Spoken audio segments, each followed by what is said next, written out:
Itong NBI, sabi ng NBI, hahabulin ang mga nagpapakalat ng fake news sa kalusugan ng Pangulo. Ay nako po, parang attack dog na rin tong NBI.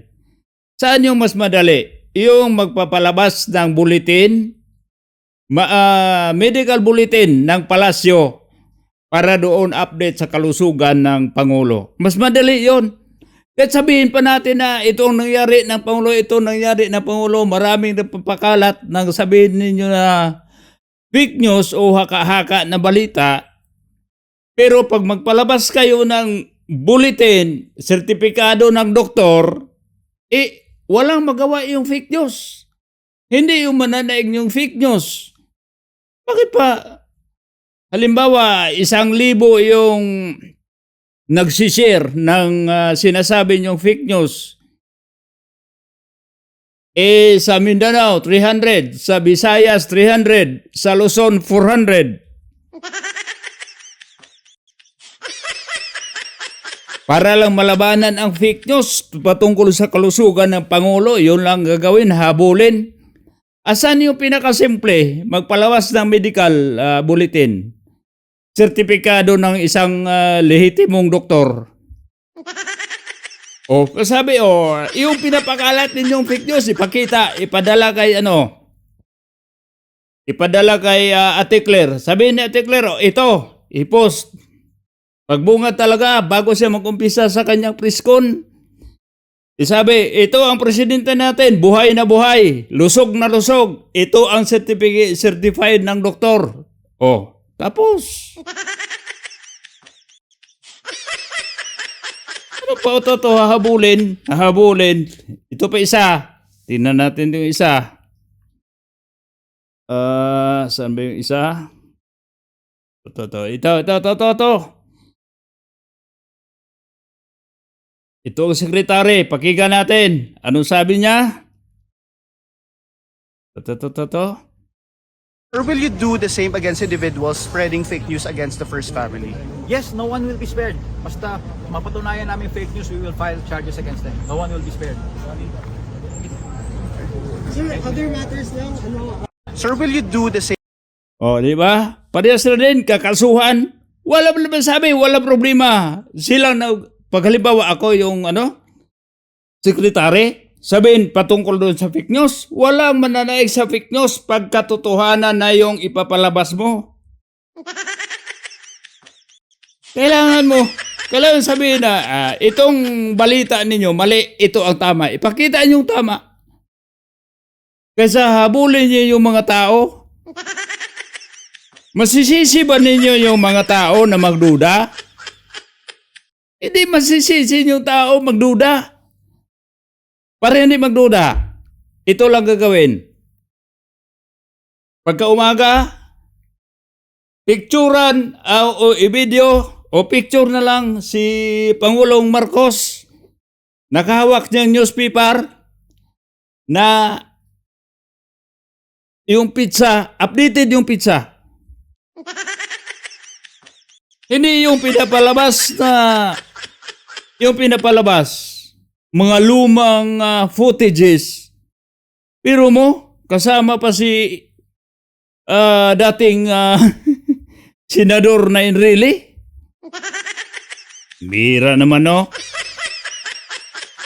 Yung mga lumang mga footage, sino bang nag-fake news? Ito bang panglaban? Kailangan naman tao update. Itong nasa kasama si Enrile, hindi yon fake news. Totoo yon. Pero outdated. Kailangan yung mga tao update. Tapos itong mga nag-o-taking sa mga vice mayors ba yun? Yung update. Marami namang nagaganap ng mga nagkakandak ng mga o-taking ng mga vice mayors. Yung update.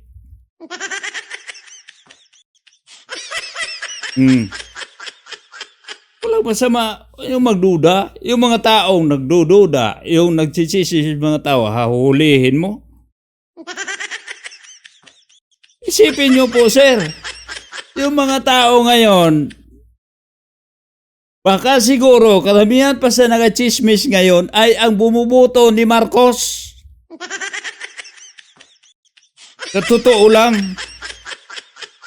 Tapos kayo dyan, parang himod puwet kayo para din na nasilihan yung puwet ninyo.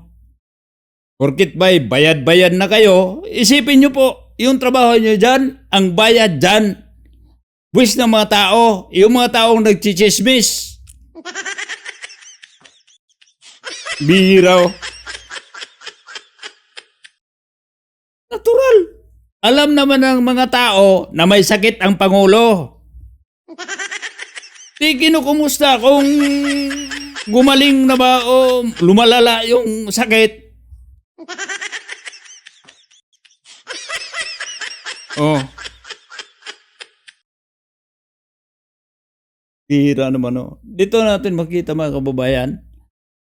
Walang ibang ibubuga. Dito po, na-compare natin yun mga kababayan ha. Sa panahon ni dating Rodrigo Duterte, kahit pa sinisiraan si Duterte ng vice presidente doon sa ibang bansa, pinabayaan lang niya dahil elected yung tao. Sinisiraan siya pa, pinabayaan niya. Freedom of speech yun, wala problema. Tapos ngayon, may mga sinasabi lang nila, nagpapakalat ng fake news tungkol sa kalusugan ng Pangulo. Pag hindi naman totoo, bakit tatablan? Pag sabihin naman ako nga, oh, ikaw rin ni Bay, may sakit ka. Hindi natatayo yung ano mo, tumbong mo. Isa lang, dalawa lang papapilian ko. Hindi ko pansinin o papatunayan ko sa kanila na tumayo pa. O di ba? Anong kaibahan dito? Sabihin naman, ito si Rinibay. Ang pangit-pangit. O, dalawa lang papipilian ko. Magagalit ako o matatawa ako dahil totoo namang pangit. O di ba? Walang iba dito sa kalusugan sinasabi. Dahil yung mga tao may pagdududa.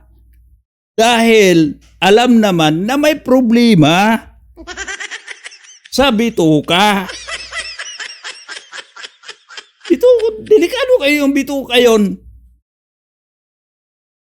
Diba? Kaya kailangan lang update. Pero yung mga tao, instead na manghingi ng update, sila na maghanap ng anong update. Diba?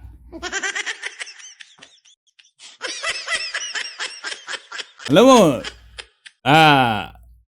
si Ate Claire, sinasabi niya nung nakaraan, wala ang salitang bakasyon sa Pangulo. Sabi niya, pero sa ganiyang araw, sinasabi ng Pangulo na siya ay mananatili doon sa kanilang lugar sa Ilocos.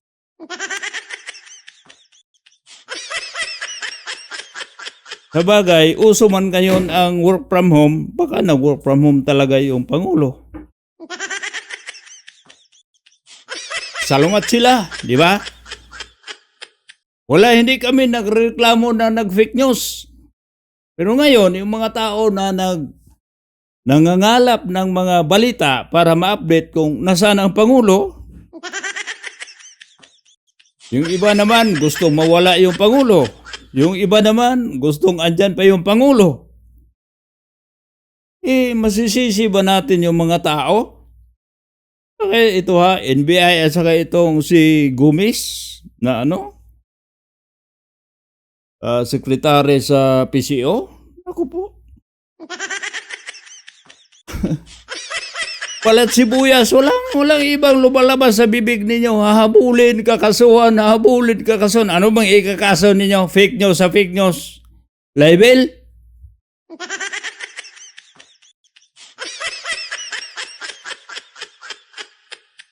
Tapos, makukulong ba yun habang buhay yung libel?